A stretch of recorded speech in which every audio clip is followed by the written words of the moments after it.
eu quero que você abra a sua Bíblia, e é muito comum nós projetarmos muitas coisas no início do ano.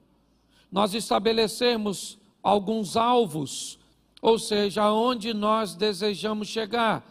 Nós estabelecemos algumas metas e vamos aplicar aqui como prazo que eu pretendo chegar onde eu desejo.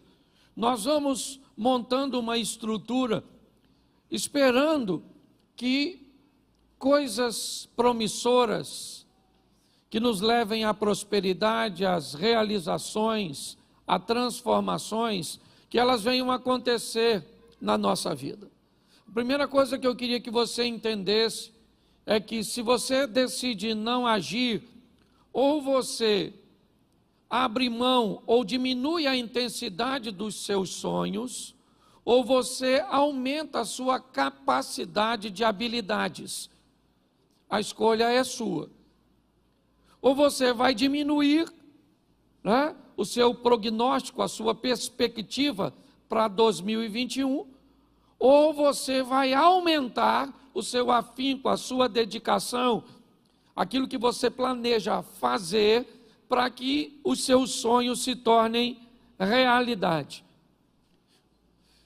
É muito importante nós olharmos para esse início do ano, porque eu acho que muitos de nós já estamos aí, se não todos, estabelecendo algumas coisas que pretendemos fazer ao longo desse período.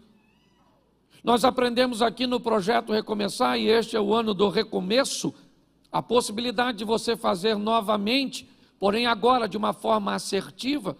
À medida em que somos mais novos, a nossa margem de erros podem até ser um pouco maiores, porque nós ainda temos condições, muitas vezes, de contorná-las, mas à medida que a idade vai chegando, inevitavelmente, nós não podemos nos dar o luxo de cometer erros, porque alguns erros podem custar a vida inteira para consertá-los. E forças e dedicação que deveriam ser canalizadas para a realização de projetos futuros, acabam sendo realizadas ou canalizadas para corrigir questões do passado.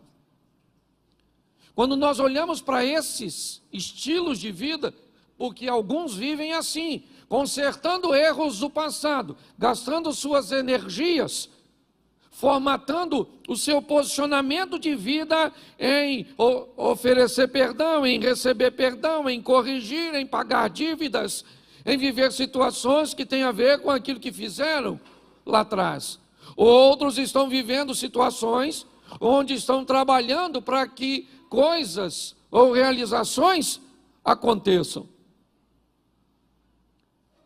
A opção, ela é nossa. Nós é que decidimos o que nós vamos fazer.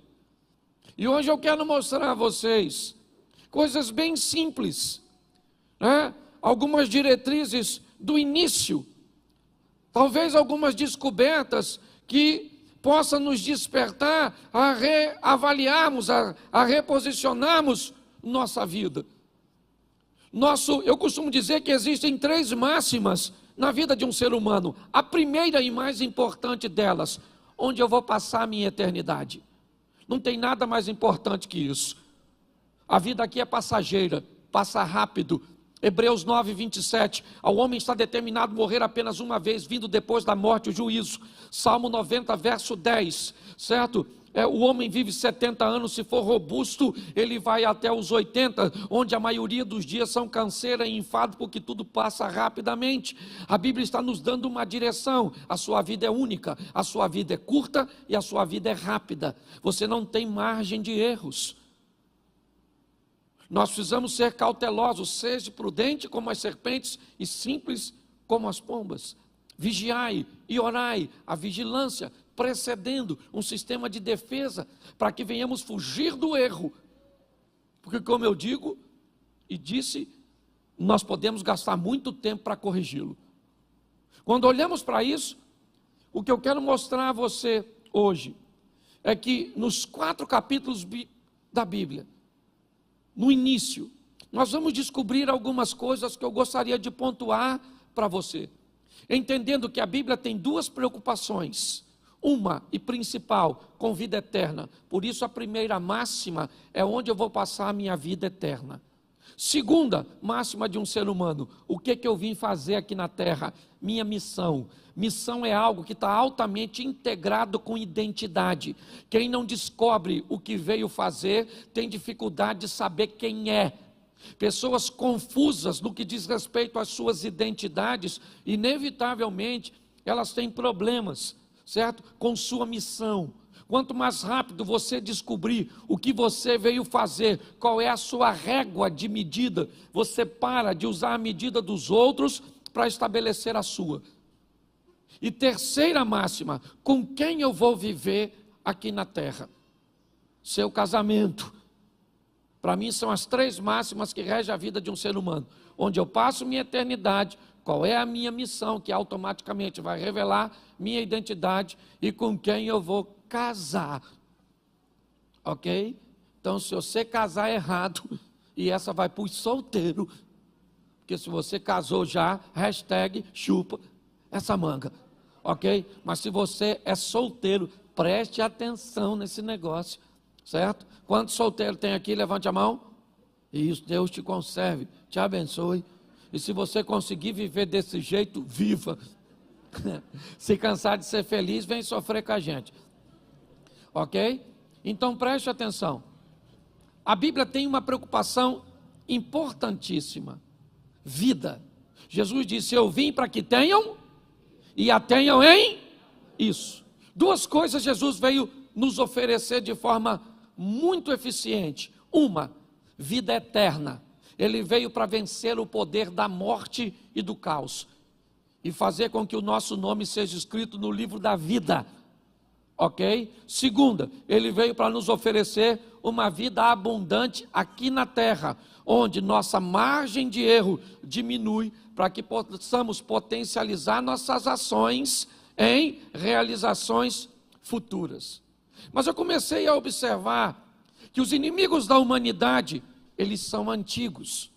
Que quando nós olhamos para os primeiros capítulos da Bíblia, nós já vamos receber algumas direções, que se respeitarmos e colocarmos em prática, vamos ter uma qualidade de vida legal. Por favor, entendam o que eu vou dizer. Ah, pastor, o mais importante para mim é ir para o céu. Não é para você que é isso que é mais importante, é para todos os seres humanos. A coisa mais importante é a nossa salvação. Só que tem algum valor agregado nisso, que nós precisamos decidir se queremos para a nossa vida ou não. E pior, se não queremos, não marginalizar e não penalizar com posturas e posicionamentos incorretos de quem resolveu aceitar. Quando Jesus diz, eu vim para que você tenha vida e tenha vida em abundância. Esse texto refere-se à vida terrena, porque a vida celestial, ela já é abundante.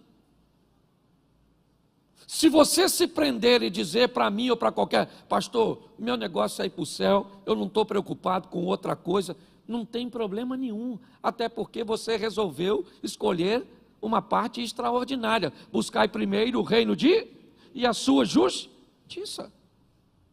O restante tudo é passageiro. Então você tem todo o direito de dizer, pastor, eu não quero saber de prosperidade, eu não quero saber de felicidade, eu não quero saber de nada. Eu quero saber que meu nome está escrito no livro da vida e eu já estou satisfeito, estou só esperando Jesus voltar ou eu morrer. E está joia. Tem algo de errado nisso? Claro que não.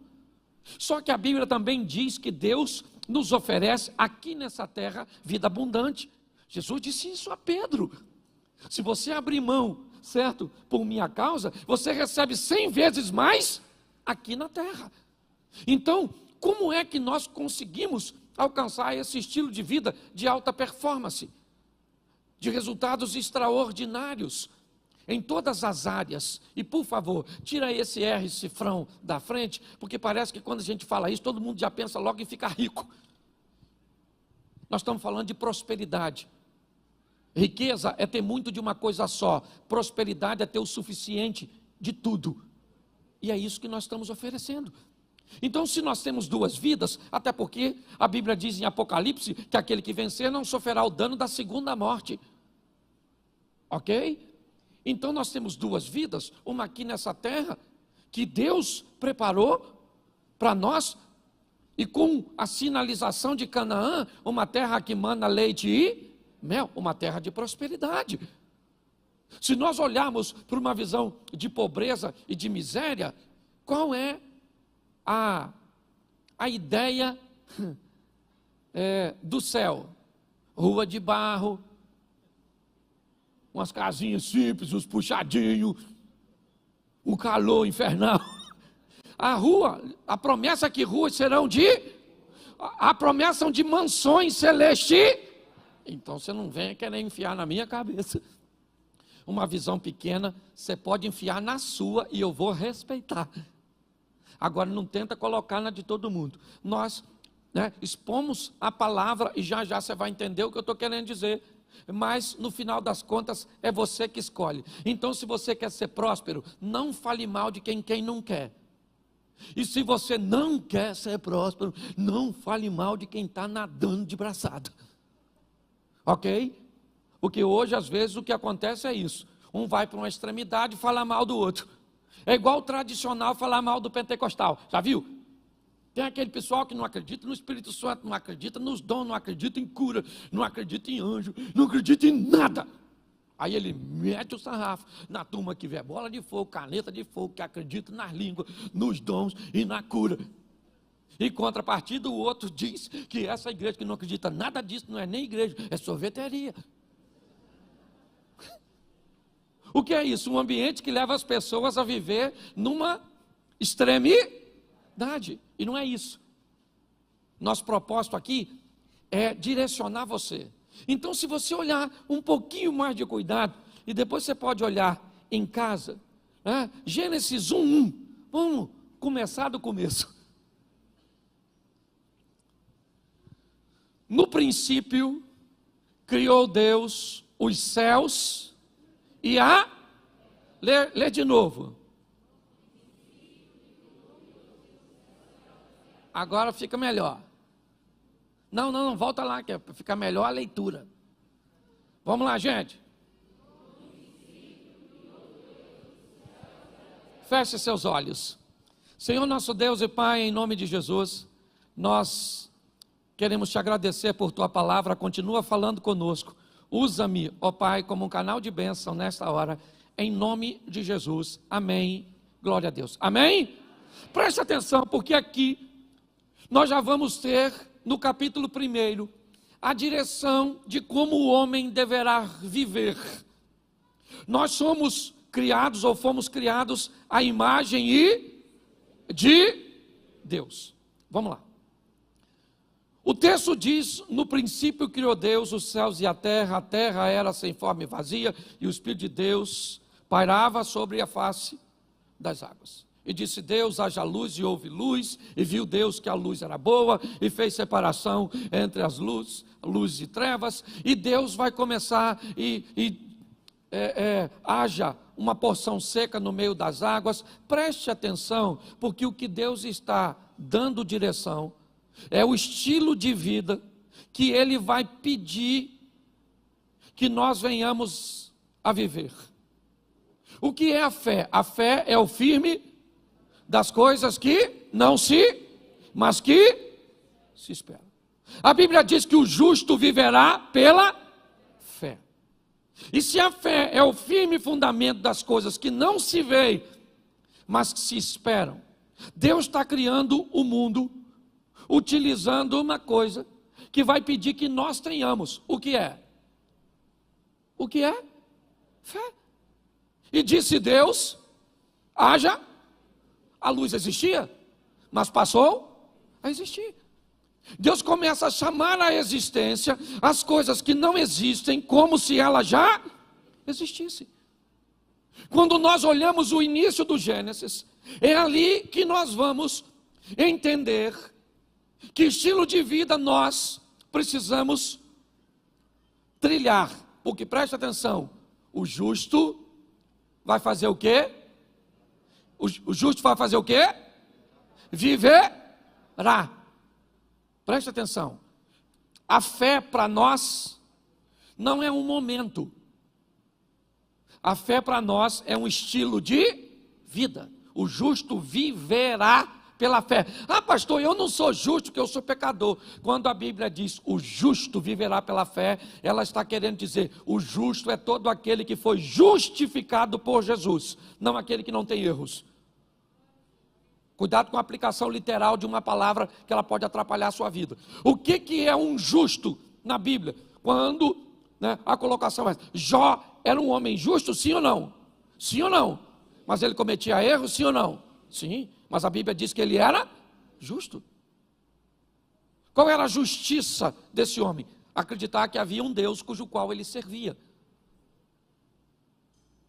O que a Bíblia está nos dizendo no capítulo 1 é: nós precisamos entender que o nosso estilo de vida vai ser de fé. A nossa vida vai depender da nossa fé. Ou seja, aquilo que faz com que acreditemos em coisas que ainda não aconteceram, mas nós temos certeza de que o nosso Deus está no controle de tudo e Ele vai agir a nosso respeito. Amém? Sem fé é agradar a Deus.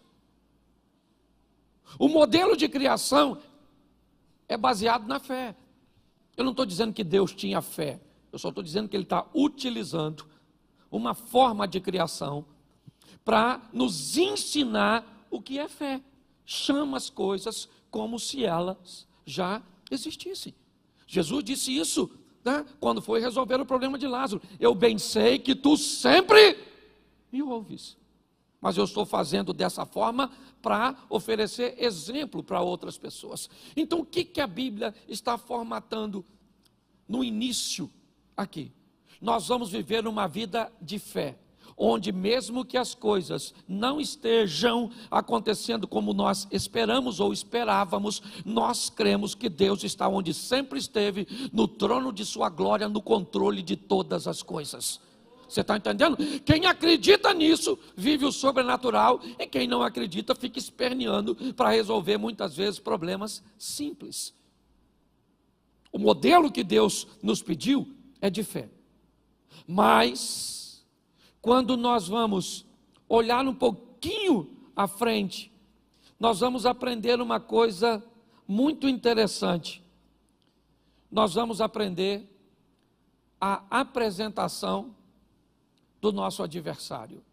Seria muito fácil se nós recebemos essa informação e fosse só levar adiante para colocarmos em prática. Mas quando nós vamos olhar o capítulo 3 de Gênesis, o que a Bíblia vai fazer é, se no capítulo 1 ela nos apresenta quem é Deus, no capítulo 3 ela apresenta quem é o adversário, Satanás, o nosso opositor.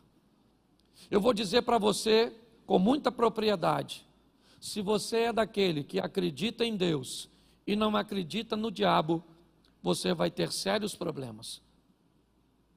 Porque uma das coisas mais importantes na nossa caminhada de fé é entender que tem alguém que vai se opor a nós, que ele é mais forte do que nós, mas não é mais forte do que o nosso Deus. Reconhecer como nosso adversário trabalha, reconhecer quais são suas armas, reconhecer como ele ataca, vai nos dar uma grande vantagem sobre Satanás. A Bíblia nos dá algumas informações. E pastor, onde Satanás está nos primeiros capítulos? Na serpente, na figura da serpente, que tem um propósito, certo? De fazer com que o homem se perca. Quando nós olhamos, eu vou te mostrar alguns textos. 1 Pedro, capítulo 5, verso 8, coloca aí para a gente, fica numa tradução só no telão, é mais fácil. Presta atenção a algumas informações. Sede sóbrios, vigiai, porque o diabo, o vosso, isso, anda bramando como? Buscando a quem possa. O diabo é o nosso amiguinho. Amiguinho? O diabo é o nosso que busca uma ocasião para nos tragar. E o que ele vai usar para nos tragar? Para ele os fins justificam os meios. O que você precisa para ir para o inferno? É muito dinheiro? Toma, isso aí. Escutei, até com a máscara. Certo? O que você precisa? De uma mulher bonitona, maneirona. Uma mulher feia você até resiste. Mas se for cavala, tudo. Um homem, se for um meio homem, você até resiste. Mas se a senhora se depara com aquele, o que ele precisa?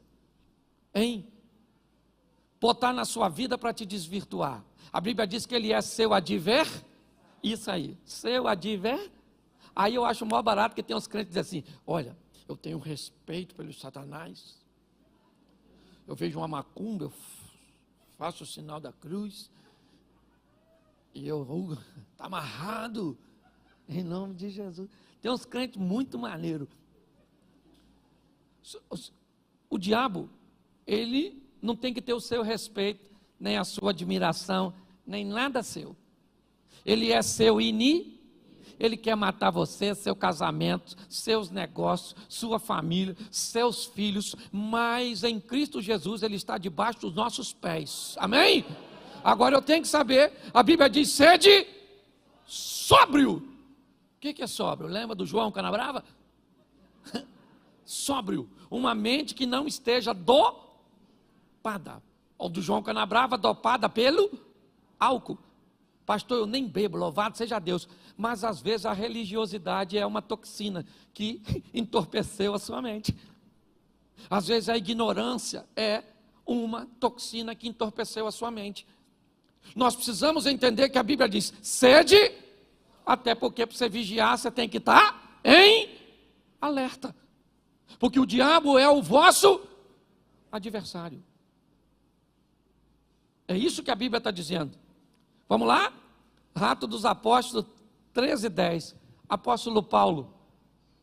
Olha que coisa legal. Atos 13:10. Bota aí. Lê para mim aqui. Filho do. Sabe o que Paulo está falando? Que ele mais é filho do. Quem foi que falou isso? Eu já subi nesse púlpito para falar que na igreja tem uns filhos do diabo. Quase cortaram meu pescoço. Pastor, aqui na igreja ninguém é filho do diabo, todo mundo é filho de Deus. O Paulo está falando que tinha filho do diabo. E se tinha filho do diabo lá, tinha ou não tinha? Tinha ou não tinha? E tem filho de diabo perto da gente às vezes, sim ou não? Sim. É só você olhar as atitudes que definem a paternidade. Eu preciso preparar você, porque às vezes a gente pensa, certo? Que todo mundo é gente boa. Deveria ser, porque a imagem é semelhança de Deus. Mas tem uns irmãos, nem posso chamar de irmão, tem uns parentes nossos, entendeu? Que deve ser filho do adultério. Uns filhos do Satanás. E às vezes eles estão onde? Dentro da igreja. Porque tem joio no meio tem cabrito no meio das. Isso aí, gente. É isso aí. A palavra está forte que a criança se sentiu. Não, é assim mesmo. Ok? Então entenda bem. A Bíblia tem filho do diabo no seu trabalho. Tem ou não tem? Na rua onde você mora, na igreja que você frequenta, na sua família, os filhos do diabo que é parente.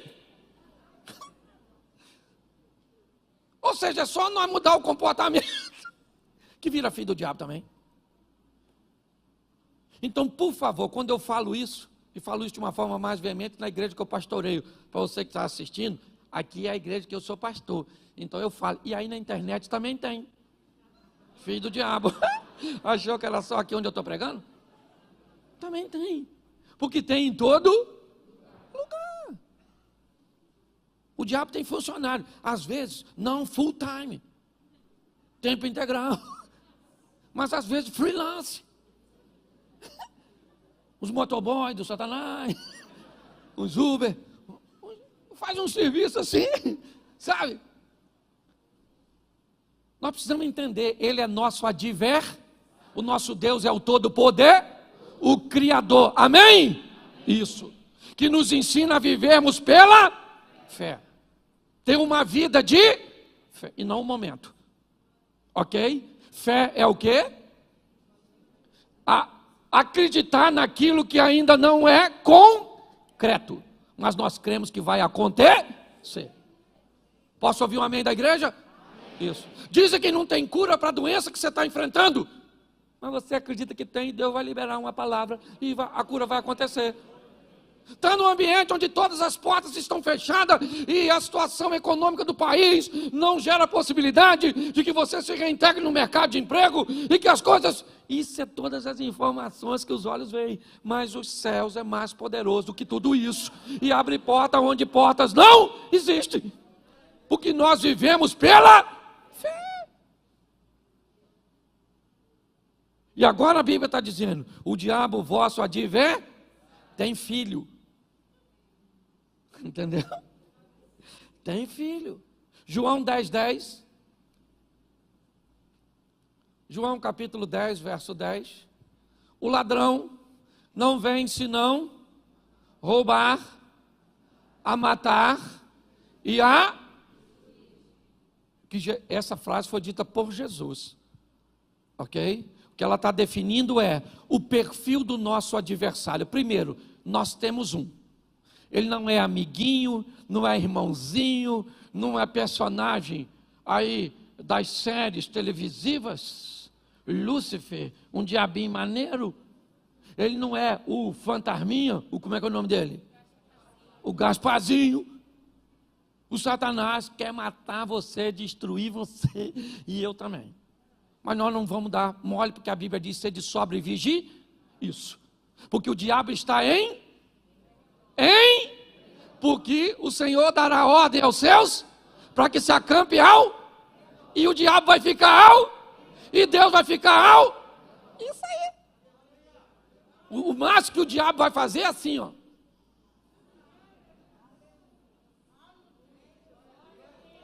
Olhar você viver o extraordinário na presença de Deus e cercado pelo Senhor. É isso. Não dá mole, porque se você for lá fora, ele te arrebenta. Quem já foi, sabe. Volta tudo ferido. Eu tenho um cachorro lá no meu sítio que está atravessando esse problema. O Lourinho. Lá no sítio tem comida, tem segurança, tem tudo. Tem espingarda, nós tem, para espantar. É de zumbi, mas tem. O Lourinho foi lá na mata, se meteu com o bicho,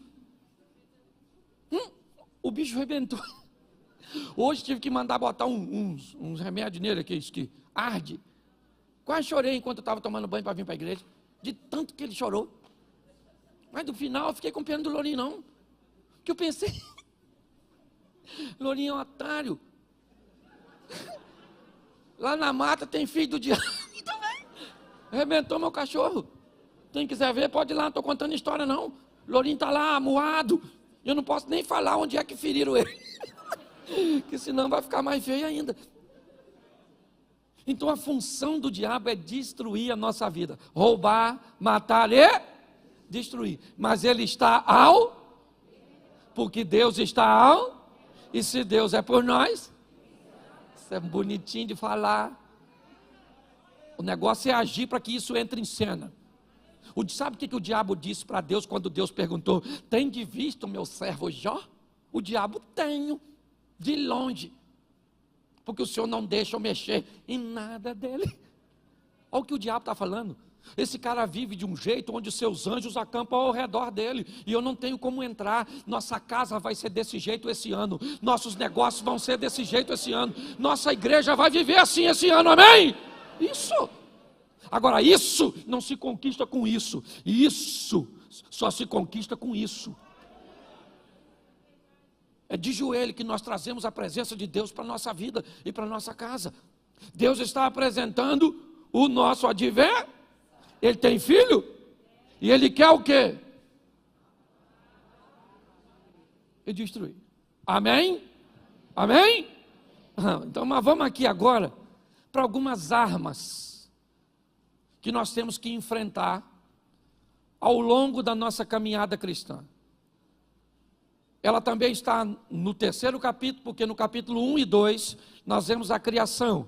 Deus chamando a existência, criando todas as coisas, certo? Mas no capítulo 3, nós recebemos inicialmente de forma prévia a exposição do nosso adversário. Mas quando nós vamos olhar o que eles enfrentaram no Éden e como agiram, é bem semelhante ao que nós vivemos hoje. Eu acho que vale a pena dar uma olhada. Uma das coisas que o casal que originou a humanidade enfrentou, que nós enfrentamos de uma forma muito veemente, Gênesis capítulo 3, verso 6. Preste atenção. E vendo a mulher que aquela árvore era boa para se comer, e agradável aos olhos, e árvore desejável para dar entendimento, tomou do seu fruto e comeu, e também deu ao seu marido, e ele comeu com ela. Preste atenção, deixa o texto aí, por favor. Primeira coisa que eles enfrentaram como oposição, ainda é o que nós enfrentamos até hoje, e que tem derrubado muitos de nós: o desejo pelo proibido. Eva, a mulher, olha para uma árvore e se sente atraída por ela. Aquela árvore era um local proibido, mas ela se sente atraída por aquilo que é proibido. Esse não é um problema de Eva, esse é um problema que a humanidade enfrenta o tempo inteiro. Você vai ter que lidar com Davi, o homem segundo o coração de Deus, desejando o proibido. Você vai ver reis perdendo seu reinado porque desejaram coisas que lhe eram proibidas. Quando nós olhamos para essa situação, ela ainda é o nosso inimigo hoje. Grande parte dos problemas que temos está condicionado no desejo que temos pelo proibido. Se nós entendermos isso, como vamos nos comportar mediante aquilo cujo qual Deus nos proibiu, isso define fracasso ou sucesso da nossa caminhada cristã. Muitos dizem que os desejos que eles nutrem pelo proibido são mais fortes do que eles, mas isso é mentira, porque a Bíblia diz que a tentação nunca será maior que o poder do escape. Então, se você quer dizer para mim que o seu desejo por sexo, por drogas, pelo que for que te separa de Deus, é mais forte do que o poder de Deus na sua vida, talvez simplesmente pelo distanciamento que você estabeleceu de Deus. Desejo pelo proibido. E muito pior do que é o desejo, é como as pessoas se comportam depois de descobertas. Acã, ele tem desejo pelo proibido, uma capa, o ciclo, as taças. Ele pega e esconde, porque o proibido precisa ser feito escondido. Pastor, como é que eu sei que alguma coisa é proibida? É simples, é só você olhar se existe luz para que ela seja exposta. Por que muitas pessoas escondem seu aparelho telefônico?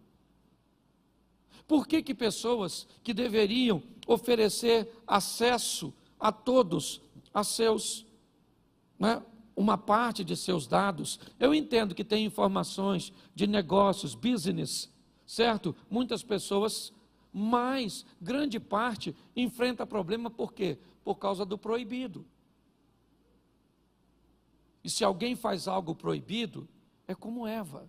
Primeiro, olhando aqui, até mesmo para o Éden, apesar de nós olharmos inicialmente e ver apenas um casal, as coisas ainda continuam do mesmo jeito.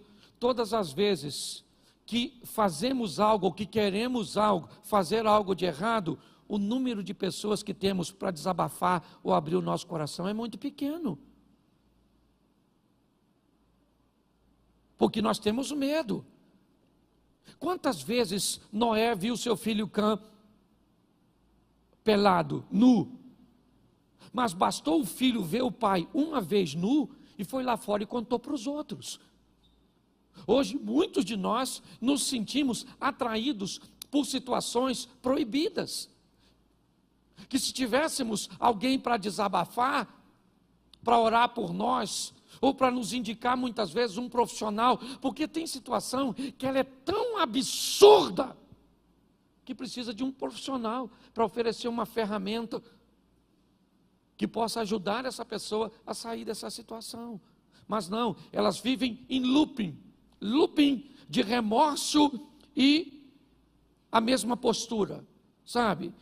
Eu me masturbo, mas eu me arrependo, ou melhor, eu tenho remorso, eu olho para a pornografia, mas eu faço isso, mas o que eu tenho é isso, é um looping que sempre me devolve a prática anterior, cuja qual eu aparentemente não consigo me libertar. O que é isso? O desejo pelo proibido. É um inimigo que nós vamos ter que lutar basicamente o tempo inteiro.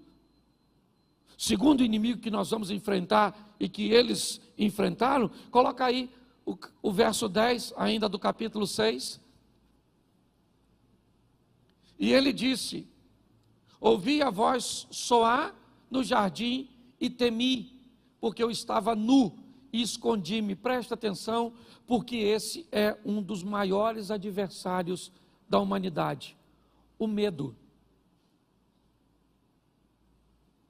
O medo. Com a chegada do pecado, o homem diz: eu ouvi a tua voz, e por que eu me escondi? Porque eu tive medo. Em algumas traduções, está escrito até assim, Deus perguntando para Adão: e quem te ensinou a ter medo? Porque não fui eu. Eu criei o mundo debaixo da fé, fazendo com que chame à existência as coisas como se elas já existissem. Estabeleço toda uma estrutura, e agora você vem dizer para mim que está com medo? E é isso aí. Eu estou com medo de sair, eu estou com medo da violência, eu estou com medo do dinheiro faltar, eu estou com medo de ser dizimista, eu estou com medo de casar, eu estou com medo de ter filhos, eu estou com medo de não arrumar emprego, eu estou com medo disso, eu estou com medo daquilo. Nós vemos hoje como nunca o medo. Um dos nossos parentes e companheiros mais próximos. Você vai entrar num elevador, você entra, quando ele abre, alguém olha para você e define se vale a pena entrar no elevador que você está ou não. Com medo, medo, medo. Hoje muitas pessoas ainda vivem enfrentando os mesmos inimigos do Éden, o desejo pelo proibido, certo? O medo ainda é um dos nossos grandes adversários. Você quer outro? Coloca aí o versículo 7, volta um pouquinho. Então foram abertos os olhos de ambos, e conheceram que estavam nus, e coseram folhas de figueira, e fizeram para si aventais. Preste atenção, porque esse é um texto que nós precisamos ter muito cuidado quando olharmos para essa expressão nu. Porque se nós formos olhar isso, nós temos tribos indígenas e uma série de situações onde pessoas andam nuas e não tem nenhum tipo de constrangimento. Mas me parece que esse texto tem uma informação preciosa. É dizer que este casal cometeu um erro e vai tentar consertar por si mesmo, para tentar cobrir aquilo que tinham feito, e aqui representado na nudez. Eles vão coser, eles vão fabricar, certo? Vão preparar alguma coisa que pudesse cobrir a sua nudez. Ou seja, o que nós aprendemos aqui, que é um erro grave, tentarmos resolver coisas cujas quais nós não temos poder. Ah, pastor, eu não acredito nesse negócio de Jesus Cristo salva. Eu acredito que eu tenho que ser bom, eu tenho que fazer o bem, eu tenho que ajudar as pessoas, eu tenho que cuidar das pessoas. O que é isso? É fazer folhas de figueira para cobrir a própria nudez. É tentar resolver um problema que só Deus pode resolver, e eu vou te mostrar isso mais à frente, mas tentando resolver por si mesmo.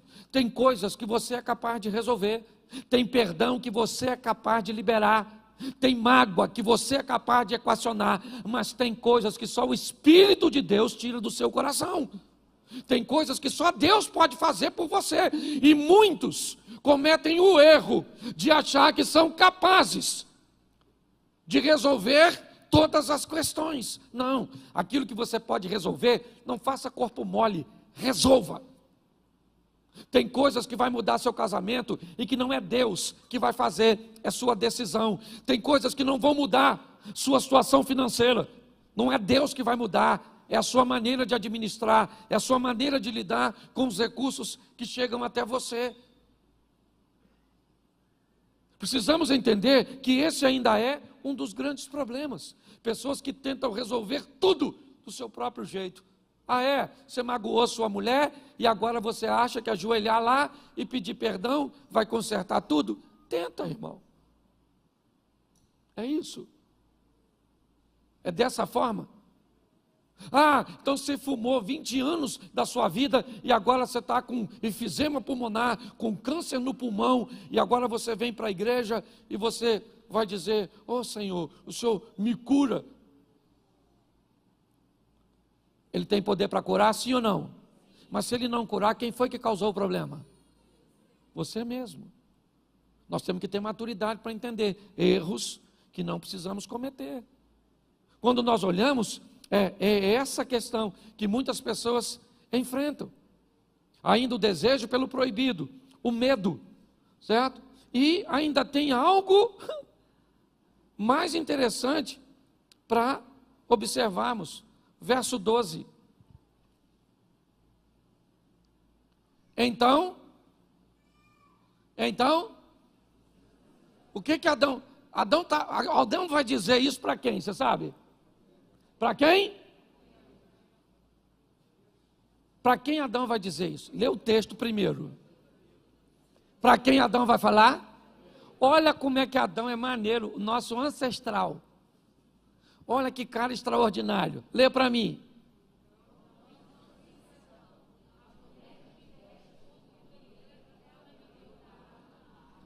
O Adão acabou de botar a culpa dos seus problemas em duas pessoas. Primeiro,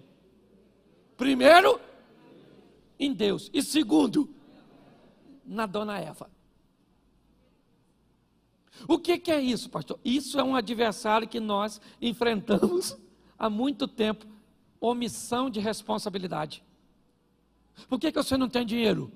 Por causa do Bolsonaro. Por causa do Lula. A Dilma.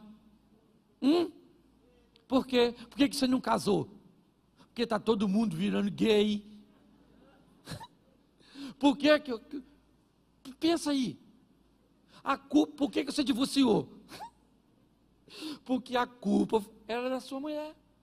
Aquela praga, aquela peste, que o senhor não tolerava. Botar a culpa nos outros, gente. Eu aprendi uma coisa naquele gabinete. Se você só ouvir a versão do Chapeuzinho Vermelho, o lobo sempre vai ser mau. Eu já escutei a visão da Chapeuzinho Vermelho. Quando o lobo foi lá, eu achei que ele era Chapeuzinho Vermelho. Eu achei que tinha trocado. Porque se tem uma coisa que as pessoas gostam de botar a culpa nos outros. Por que você não estuda? Por que você não trabalha? Isso aí. Por quê? Você não estuda porque não tem colégio. Entendeu? Você não trabalha porque está muito difícil. Você não é alguém que vai fazer qualquer coisa. Você é alguém que não pode trabalhar para ganhar 2, 3 mil. Isso é uma miséria. Você é alguém que vem nesse mundo para ser um cientista. Você só esqueceu da inteligência. Deixou no seu ponto de partida. A omissão ainda é um problema. Gente, não dá para ser. Por isso que Davi é chamado. O dia que o Davi, deixa eu lembrar você aqui. Lembra que o Davi olhou a Batseba tomando banho, chamou a Batseba, vem aqui Batseba, chega aí maneira. E tal, passou o serão na Batseba, e aí Batseba engravidou. Porque Deus também não dá mole não. Pegou uma vez, parece, engravidou. Sabe o que ele fez com o marido da mulher que ele engravidou? Mandou matar. Quem é esse cara? O Davi da Bíblia.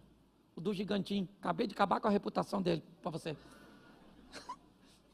Tem policial aqui que ele já estava preso. Aí Deus mandou Natan. Olha que Deus foi Natan, nem foi Nagol.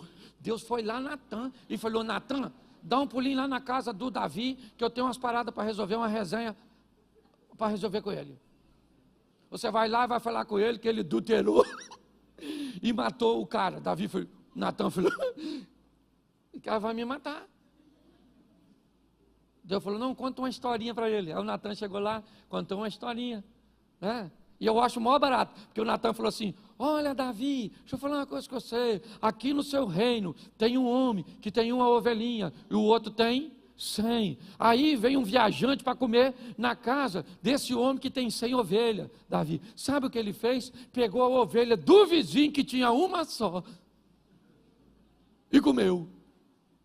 Davi falou: o quê? Isso é um absurdo, um assinte. Quem é esse homem?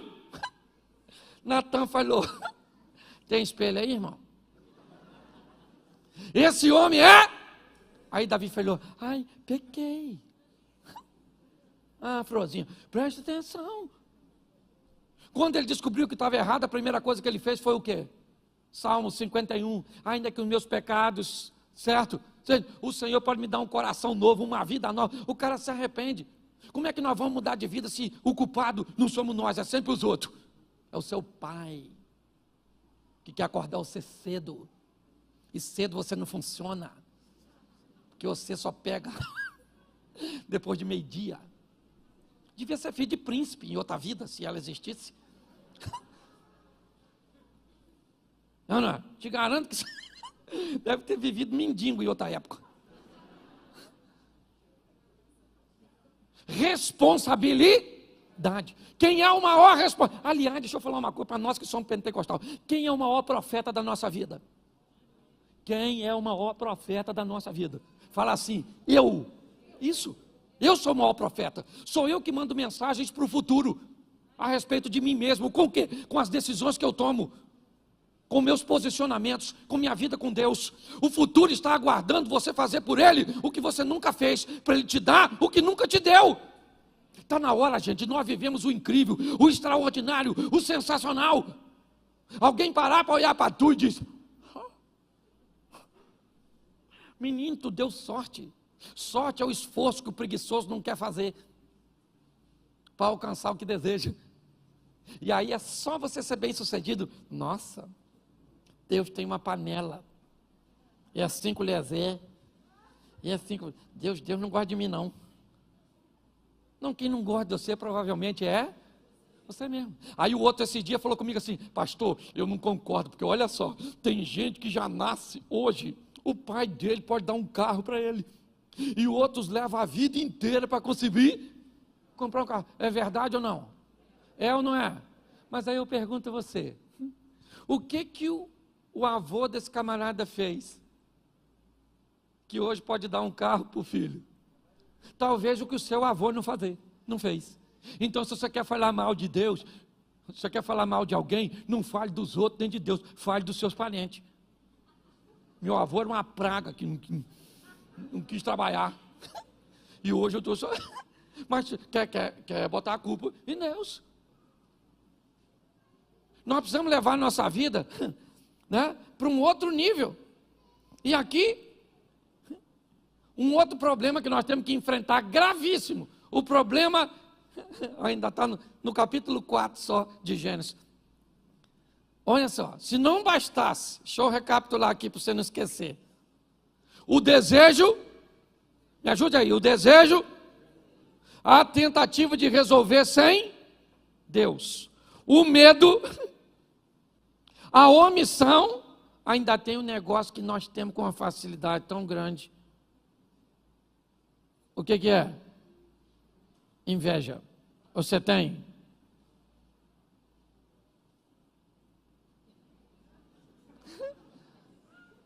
Menino, vou falar uma coisa para vocês aqui, vocês não contem para ninguém. Esses dias estou eu olhando minha rede social,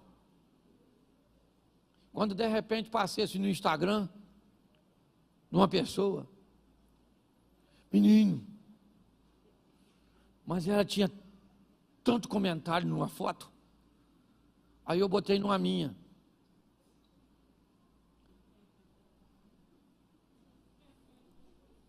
Comentário quase nenhum. Mas eu fiquei com a raiva. De quem? De quem? Isso me ajuda aí. Porque só eu que tenho inveja. Ninguém tem. A história do Caim e Abel ainda continua na nossa vida o tempo inteiro. É a gente medindo a nossa vida pela régua dos outros.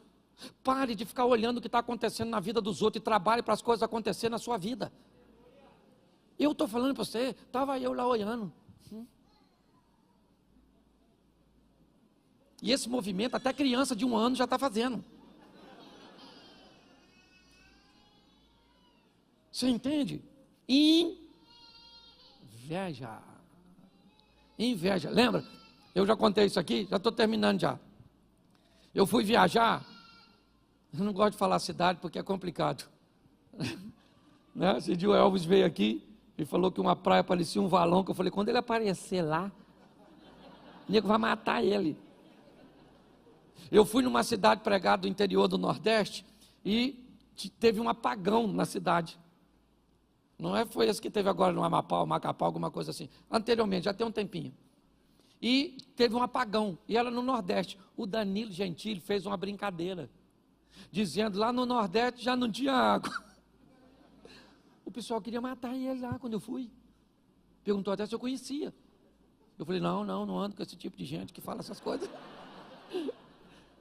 Tive que me esquivar. Certo? Então tem que ter cuidado. Mas eu estava numa cidade dessa aí, e o cara falou comigo assim, pastor, o senhor não quer andar na minha lancha? Eu nem estava muito afim, mas lá é quente. Pensa num lugar assim, que você anda na rua, parece que você vai encontrar o Sadraque, o Mesaque e o Abednego. Sabe? O pessoal de lá, se for para o inferno, vai pedir uma blusa de frio. Por isso que eu não posso falar a cidade. Eu falei, eu vou. Menino, o cara me botou numa lancha, mas pensa numa lancha. E mandou eu deitar-se na frente, eu deitei, parecia aqueles modelos. E o cara com aquela lancha, eu falei, Jesus do céu. Aí no final, quando ele parou a lancha, que eu achei que já tinha acabado, ele falou, você quer me dar uma volta no meu jet ski? Eu falei, que é isso, irmão? Eu falei, não sei andar nisso não. Ele falou, é fácil. E fui eu andar num tal de um jet, gente. Se você acha que dinheiro não é para você, anota o número da conta aí, para você depositar na minha. Porque eu fiquei fascinado com aquele jet ski. Mas fiquei. Aí no final eu falei para ele, rapaz, jet ski maneiro. Ele falou, compra um para tu, pastor. Eu falei, que é isso, rapaz? Esse troço é muito caro. Ele falou assim, que caro nada. Quando ele me falou o preço, eu falei, rapaz, negócio maneiro. Saí de lá com a ideia de comprar um jet ski. Cheguei em casa, fui contar para quem? Para a esposa. Certo? Não sei se contar ou pedir autorização. Contar é uma maneira masculina de defender o território. Falei para minha mulher, filha, eu vi um negócio super maneiro. que eu vou comprar para a gente. Fui eu que andei, já disse que era para nós. Já dá uma confusão danada, né? Ela falou o quê? Eu falei, um jet ski, menina. É extraordinário. E ela me fez uma pergunta que eu não tinha parado para pensar. Para nós andar onde, Cláudio? Eu falei, você sabe que eu não sei? Eu só queria ter. Porque na maioria das vezes nós queremos coisas que nós, na verdade, não, mas só porque os outros, ainda é um problema nosso. Está assim de gente endividada porque compra o que não precisa para pagar com dinheiro que não tem, para mostrar para quem não gosta. E o culpado quem é? Satanás, devorador. Tem gente que está com o nome mais sujo que o do Satanás. Serasa. Você está rindo de quem? De mim? Mas você sabe o que é mais legal de tudo isso? É que apesar da inveja, da omissão de responsabilidade, do medo, da tentativa de resolver sozinho e dos desejos proibidos, por causa disso, lá no Éden, Deus expulsou o homem. Mas antes de expulsar, coloca o versículo 21, por favor.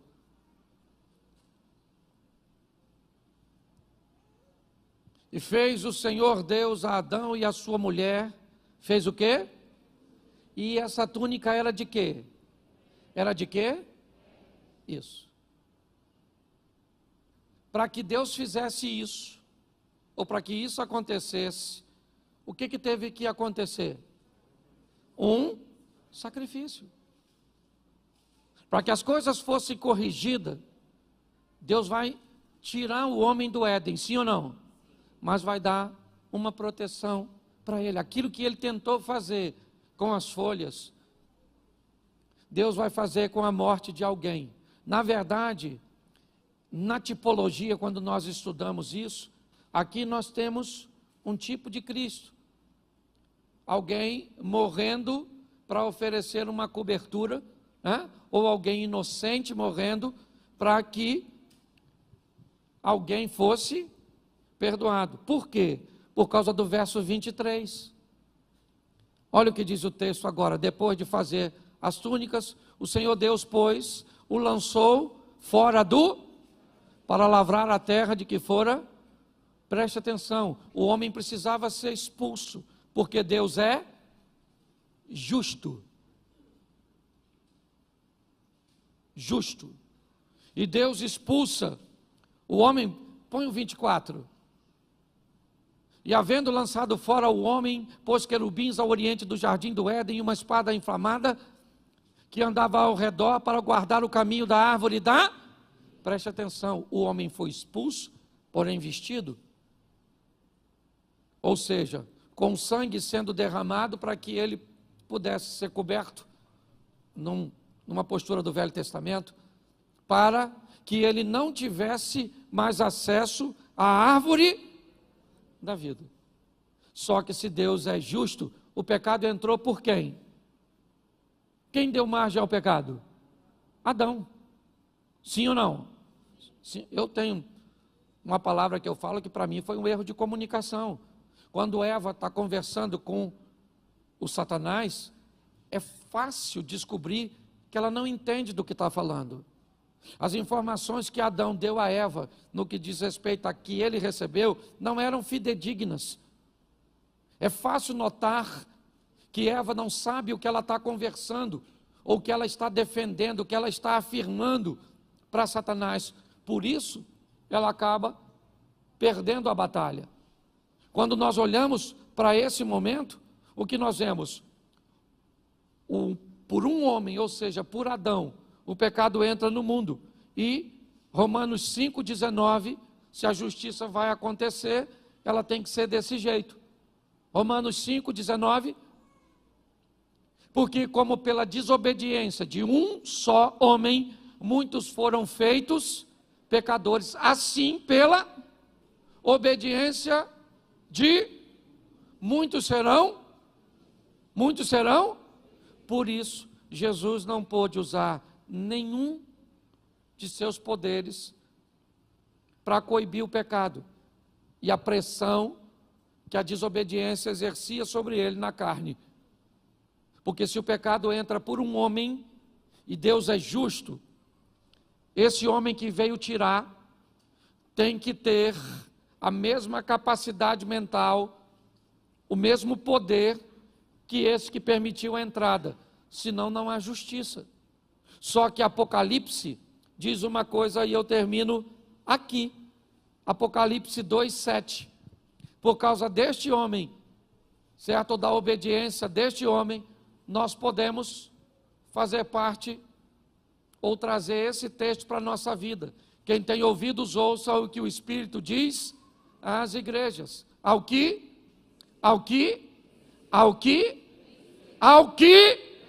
não é ao que empatar, não é ao que perder, não é ao que fazer corpo mole, é apenas para uma classe. E qual é a classe?